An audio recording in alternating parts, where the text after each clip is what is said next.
1958 में पाकिस्तान सरकार ने कूटनीतिक बातचीत के बाद ओमान से ग्वादर को खरीदा। ये बलूचिस्तान प्रांत के सुदूर दक्षिण पश्चिम में एक ऐसा शहर बसा है जिसे दुनिया आज गेम चेंजर के नाम से भी जानती है, लेकिन इस शहर का असली नाम और पहचान इसकी हवाओं में छिपी है। बात कर रहा हूँ ग्वादर की। ग्वादर शब्द दो बलूची शब्दों से मिलकर बना है, ग्वाद यानी हवा और दर यानी दरवाजा, यानी इसका मतलब है हवा का दरवाजा। सदियों तक ये जगह सिर्फ मछुआरों की एक छोटी सी बस्ती थी, जहाँ रेत के टीले और समंदर की लहरें आपस में बातें करती थी। लेकिन आज ये शहर दक्षिण एशिया की राजधानी और व्यापार का एक अहम केंद्र बन चुका है। ये शहर अपनी अनोखी बनावट, जिसे हैमरहेड कहा जाता है, और अपने गहरे पानी के बंदरगाह यानी डीप सी पोर्ट के लिए मशहूर है।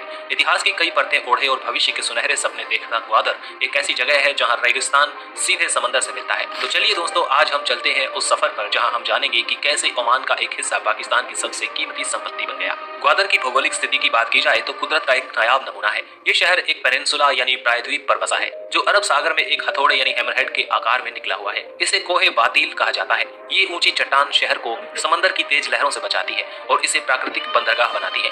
ये कराची से लगभग 700 किलोमीटर पश्चिम में और ईरान की सीमा से मात्र 120 किलोमीटर की दूरी पर मौजूद है। यहाँ का भूगोल बड़ा ही विरोधाभासी है। एक तरफ अंतहीन नीला समंदर है तो दूसरी तरफ बलूचिस्तान का सूखा और पथरीला रेगिस्तान। ग्वादर का इतिहास किसी फिल्मी कहानी से कम दिलचस्प नहीं है। ये जमीन सदियों से सिकंदर महान यानी अलेक्जेंडर द ग्रेट से लेकर पुर्तगालियों और मुगलों के कदमों की गवाही रही है।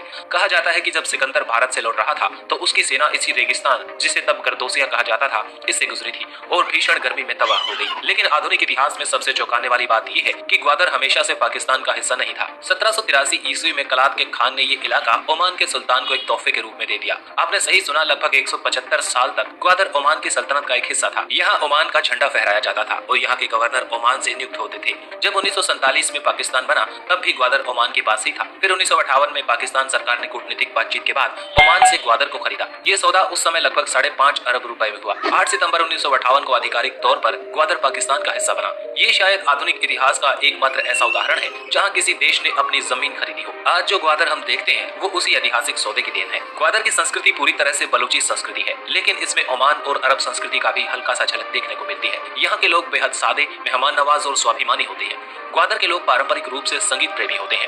बैंजो यहाँ का एक प्रमुख वाद्य यंत्र माना जाता है, जिसकी धुन पर लोकगीत गाए जाते हैं। खान पान की बात करें तो ग्वादर का खाना समंदर की देन है। यहाँ की मछली की सब्जी बहुत ही मशहूर है, जिसमें मछली को मसालों के साथ आग पर भूना जाता है। इसके अलावा खजूर यहाँ के भोजन का अहम हिस्सा है, क्योंकि मकरान के इलाके में खजूर के बेहतरीन बागान है। यहाँ का जीवन धीमा और सुकून भरा है, जो अब तेजी से आ रहे आधुनिक बदलावों के साथ सामंजस्य बिठाने की कोशिश कर रहा है। ग्वादर की आबादी पहले बहुत कम थी, लेकिन ओपेक यानी चाइना पाकिस्तान इकोनॉमिक कॉरिडोर आने के बाद यहाँ डेमोग्राफिक्स में काफी बदलाव आ रहा है। मूल रूप से यहाँ बलूच समुदाय के लोग रहते हैं, जो सुन्नी मुस्लिम हैं, लेकिन यहाँ जिक्री समुदाय की भी एक बड़ी आबादी है, जो अपनी अलग धार्मिक मान्यताओं के लिए जाने जाते हैं और शांतिपूर्वक सदियों से रह रहे हैं। समाज का मुख्य पेशा सदियों से मछली पकड़ना रहा है। पीढ़ियों से लोग अपनी छोटी नावों में समंदर में जाते रहे हैं, जिनसे इंजीनियर, मजदूर और व्यापारी आ रहे हैं, जिससे ये शहर धीरे धीरे एक कॉस्मोपॉलिटन रूप ले रहा है। हालांकि स्थानीय लोगों में ये डर भी है कि कहीं इस विकास की दौड़ में उनकी अपनी पहचान कहीं खो न जाए। ग्वादर की तो पूरी पहचान ही कनेक्टिविटी पर टिकी है। इसे दुनिया के नक्शे पर लाने वाली सबसे बड़ी चीज है ग्वादर पोर्ट। ये दुनिया का सबसे गहरा प्राकृतिक बंदरगाह है, जहां बड़े बड़े जहाज लंगर डाल सकते हैं। ये चीन के लिए बहुत महत्वपूर्ण है,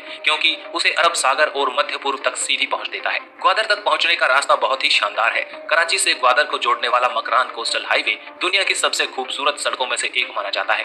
दोस्तों, आज की वीडियो में इतना ही। अगर आप भी ऐसा वीडियो अपने शहर के बारे में चाहते हैं तो इस वीडियो को लाइक करके कमेंट में अपने शहर का नाम लिखकर जरूर